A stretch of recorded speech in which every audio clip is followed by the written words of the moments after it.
Aloha. Aloha. So, I just want to say how incredibly inspired I and the other judges were. This is the first time I've ever presented covered in leaves, by the way. But no matter what the results are, you are all winners. And that is a giant cliche that I just said. But honestly, there was not a single person in this competition that we were not incredibly impressed with. And just we feel like everybody that entered this competition has such an incredible future. Your presentations were amazing. The way you presented, your confidence was incredible. Okay, so I just want to try to go fast here and tell you a little bit about myself. I am Jason Bagley. I'm the third of 8 children. I grew up in Mesa, Arizona, and I have been told that I sound like a cross between Kermit the Frog and Ray Romano, which I think is pretty accurate. The person who said that nailed it, and all the many people who have said that since then have also been accurate. I graduated from BYU in Provo. They do not have the beach scene that you have here. There, I think you got a much better situation going here. I started out working in Salt Lake City in advertising, and I was working on exciting ads like these business-to-business oscilloscope ads in engineering publications for oscilloscopes. You know, cool. So that's how I started. And I was pretty intimidated by the opportunity to come speak today and speak in front of these amazing judges and in front of all these incredible students. I was pretty terrified, so I came up with an acronym to help me get through this. And the acronym is FRIEND. If I can just remember to be your friend, that will help me not be so nervous. So, first, I need to frighten them. Frighten them. Tell them I have all the secrets to advertising, and if they don't believe everything I say, they're as good as dead and buried or cremated in a ceremony fitting their personal religious tradition and financial situation. Second, reassure them that they don't need to be scared anymore, like they were a second ago when I told them they were going to die. Because as long as they don't question anything I say, everything will be okay. Scared people look for leadership. I invent things out of thin air that sound smart. The key to being perceived as a visionary leader is making others feel stupid by using made-up words they don't understand, like social media moonscaping, meme blasting, and social media telefaxing.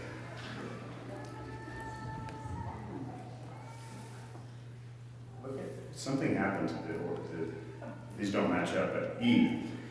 Even if someone does start to make fun of my presentation, point out that the Bible frowns upon making fun of others who are giving branding presentations. So, don't do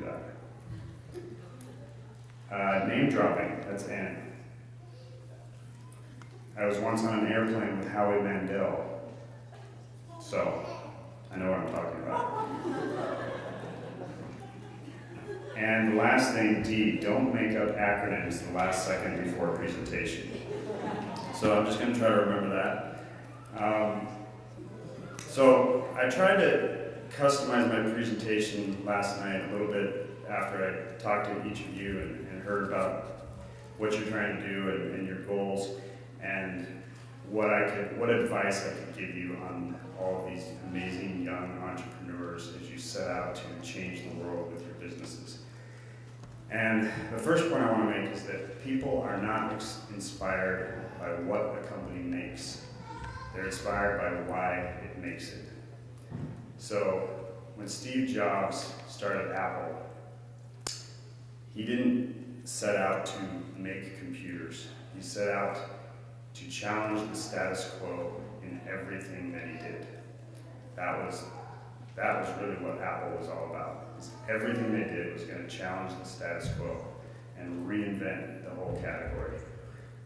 And yes, they made electronic devices. But if you say, Apple, we make electronic devices, it just doesn't have the same inspirational feeling to it. So I'm lucky enough for the past 16 years to work at an advertising agency called Wieden+Kennedy. Wieden+Kennedy is, they started out 35 years ago with one tiny unknown client called Nike. And my boss wrote the tagline, "Just do it." And Nike has been our biggest client ever since before anybody had ever heard of Nike. And since then, we've done work for all the major brands you can possibly think of: Old Spice, KFC, Coca-Cola, Airbnb, Starbucks, a million others. And Dan Wieden and David Kennedy, the two people who started the company, they started out at another normal ad agency, and they were kind of artists. They really, the thing that inspired them, the thing that drove them was not making money, it was doing amazing creative work. It was expressing themselves and impacting culture through advertising for brands. And so when they started their own agency with Phil Knight, the founder of Nike, they were at this other agency working with Phil Knight on a little project, and he said, "I don't really like this agency, but I like you guys. So why don't you break off and I'll give you my business." And so that's how they started. But they set out to, not just to make ads, but to create a place where creativity came before anything else, before making a profit, before anything. And the thing that really drove them was they wanted to create a place where people could come to do the best work of their lives. And best meaning the most creative work of their lives. And that meant a place that put money secondary, that the creative product was number one. And it's the reason that Wieden+Kennedy is still independent. They have refused to go public, because the minute you go public, you then have a moral obligation to put money above all other objectives. And they absolutely refuse to do that. So Dan Wieden actually created some complicated legal arrangement where the company can never be sold. Even when he's dead for 100 years, it can never be sold. It can continue to prosper, it can go out of business, but it cannot be sold. That's how passionate he feels about it. And what he's made is this incredible place where thousands of people have come to work and done the best work of their lives. And so the first thing I would say to you as you think about being entrepreneurs and building amazing things is, don't think so much about what you're going to make, although that's important, but think about why you're going to make it. Why are you going to be in business? So when I took over Old Spice, I decided 7, 8 years ago or whenever, when I got promoted to be a creative director on Old Spice, I decided that I didn't want it to be a deodorant company that made entertaining ads. I wanted it to be an entertainment company that happened to sell deodorant. And so it changed the way that we thought about it. It first and foremost had to entertain. It had to be something that people loved. And yeah, it also had to sell the product and talk about the product, but it first had to entertain, and that's really how we judged it. And we didn't think, I never thought that we were competing with other ads. I thought we were competing with other forms of entertainment, with SNL, with YouTube fail videos, with Comedy Central. That was what I thought our competition was. And I think I'm about to play, I don't know what I'm about to play, but let's see.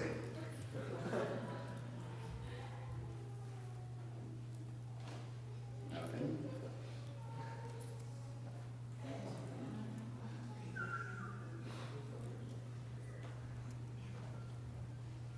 Oh wait, I think I have to, this is a PC, I might have to push play on these. Okay, here we go, let's try this.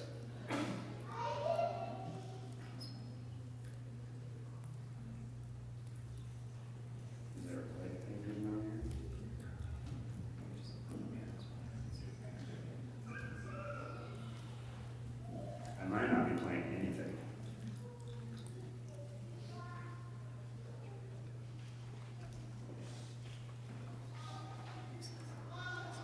I think we just tested.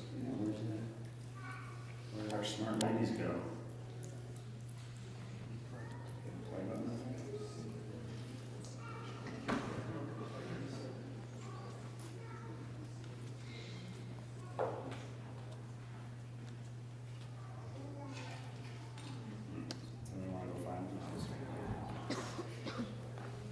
Do you guys remember this commercial?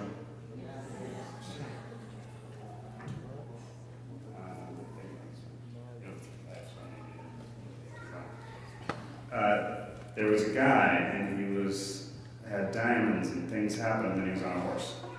That one. Okay, so I don't need to play that one.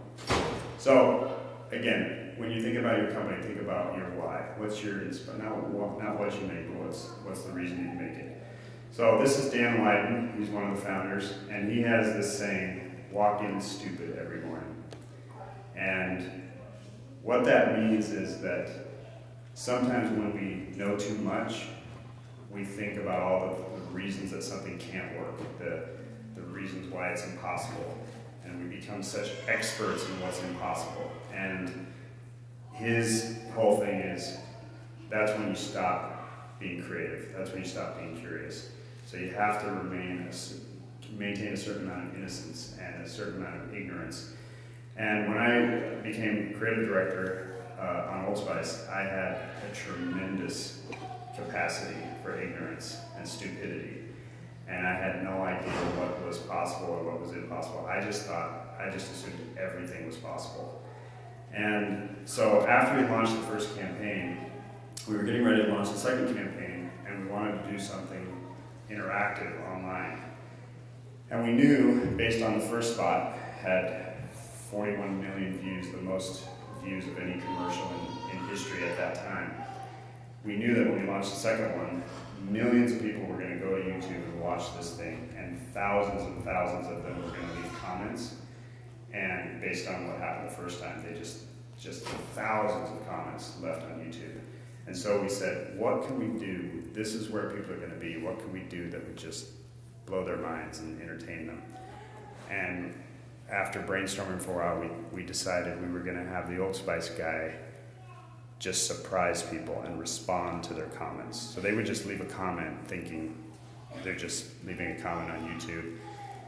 And we were going to have him film a video of the Old Spice guy and have him directly respond to as many of those people as possible.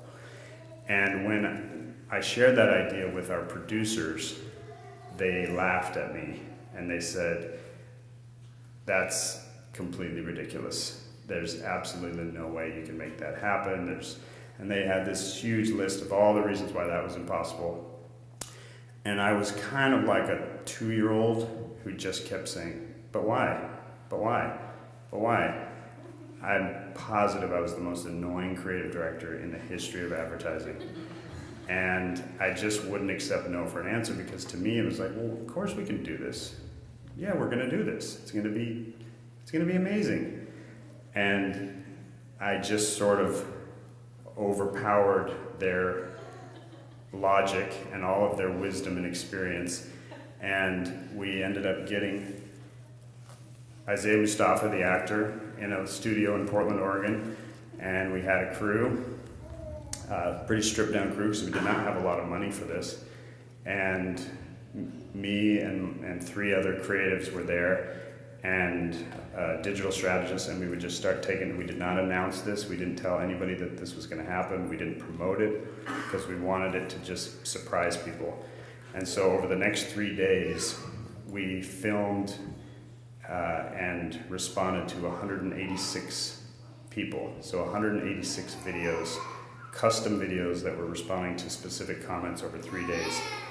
And we would grab a comment, one of us would be directing, 3 of us would be writing, and we would write something and we'd quickly pass our laptop to the next person, like, is this funny, is this funny? And they'd be, oh yeah, let me add to it. And then we would send it to the teleprompter. Isaiah was amazing. He would nail it on the first or second take, and within 15 minutes, often of a response, we'd have a video posted. And by the second day, we had exceeded the President Obama's inauguration speech in views. It just absolutely blew up the internet. And that was an idea that happened because I was too stupid to know that it was impossible. On YouTube, 12755JDH commented, "I love these commercials. And I love you, 12755JDH. And in case, as your name suggests, you actually are a robot, then I say to you,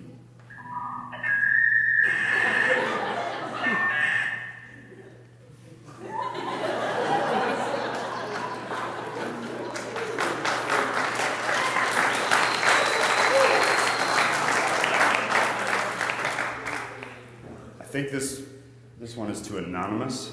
Do you guys know Anonymous? It's a gigantic organization on Reddit. "Hello, Anonymous. I'm glad at least most of you are liking my new Old Spice commercial, Random Crown. And that means a lot, large book, because you're important to me, jewel-encrusted scepter, and I want to make you proud, freshwater fish. So I always try my best, delicious cake, because you deserve the best, the fishy. So that's what I give you. Thank you, friends. You're my everything. Expensive magnifying glass." We just had a ton of props brought in because nothing was scripted, so we had no idea what was going to happen. So we're just like, well, let's use these props. Okay. There was a whole interaction with Alyssa Milano where Alyssa Milano, the actress, and Isaiah started a love affair with this back and forth video, and we ended up sending her flowers, and within 2 hours she got the flowers, and then she posted again, and then Isaiah, and it was hilarious. All sorts of celebrities commented, and George Stephanopoulos, Ellen DeGeneres, and it got huge. So one of the walls that we have in Wieden and Kennedy, this is actually a giant wall. You can't tell. I should have put a person in here, but this is a wall made entirely of clear push pins, and in the negative space it says "fail harder," and that's one of our mantras there. And that just means you have to go for it. Like, don't play it safe. Be willing to fail. If you're going to swing for the fences, if you're going to go for it, you're going to have some epic failures. So one of the things that when we were trying to fail harder, after we launched the first campaign with Isaiah, the most popular spokesperson in commercial history, we thought, what's the stupidest thing that we could do now that we have this major success? And we thought, let's not follow up by using the same spokesman. Let's surprise people with a different character altogether. That is the dumbest thing. What a brand dreams of is having a spokesman that America falls in love with and responds to. That's their greatest dream come true. So to then follow that up with a different spokesperson is a really bad idea, which is why we thought this will be a great idea. And we're like, we'll come back to Isaiah. He'll be the next campaign. We're not going to abandon him, but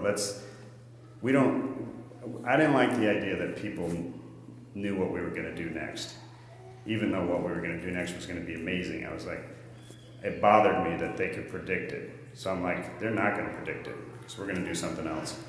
And so we introduced the Terry Crews character.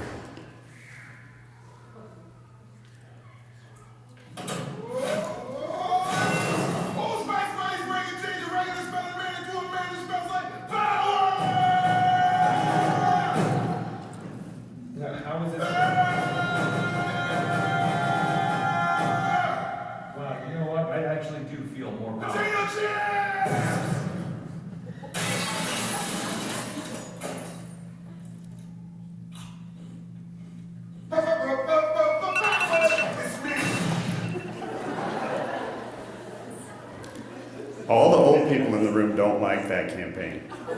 This is what I've learned. It's the most popular campaign with young kids, especially boys. Everybody over 45 hates this campaign. And it was targeting young guys, so it worked. Four strikes by his will make you feel so powerful to blow your mind right in front of your face. Goodbye. Oh no!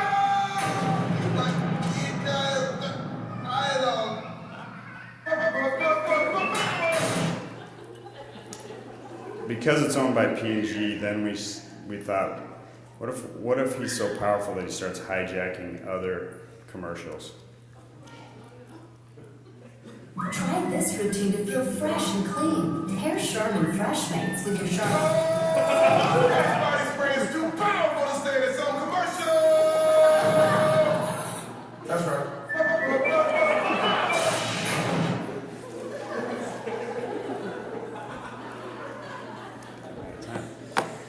All right, I'll end with one last thing.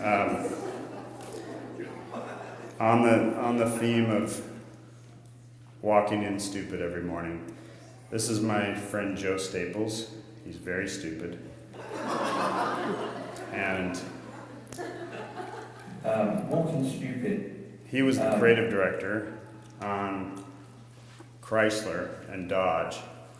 And when we had that, and at the time we had this in 2011, so Chrysler was had been bankrupt, had to borrow a bunch of money from the government. And the rules for making American car advertising are you hire an agency in Detroit or LA with lots of car experience. You have car enthusiasts work on the brand, obviously. And it's an American car account. Obviously, you don't want foreigners working on it. They need to be American. You need to understand the history. The stupid way of making car advertising is hire an agency with almost no experience in hipster Northwest Portland, a walkable city where people prefer bikes to cars. You make a British man who has never driven a car the creative director, who did not have a driver's license. Did I mention the part about the British CD who had never driven a car? So that's what Wyden and Kennedy did. And the result was an ability to look at things in a completely fresh and different way than somebody who had all the typical things would have done. And here's I'll show you a couple of the ads that resulted from that.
All right. So the last stupid thing was in 2011, Chrysler's biggest problem was that they were made in Detroit, and they had new luxury cars coming out that were actually very well built, very good cars, but America did not believe that anything quality could come out of Detroit. And Detroit had just gone bankrupt. They were in a mess. It was a disaster. So this was their biggest liability. And Wyden and Kennedy thought, what if instead of avoiding that, we just embraced it? And one of our big things is trying to always tell the truth. And sometimes telling the truth is the most provocative thing that you can do in advertising because it's so filled with lies and just exaggerations or hyperbole. And so the brilliant team on our Chrysler account came up with this idea to just completely embrace the fact that these cars are built in Detroit with the tagline, imported from Detroit, which I think is one of the coolest taglines, the smartest things ever done. And this was the Super Bowl spot that they launched with this line. I really hope it plays.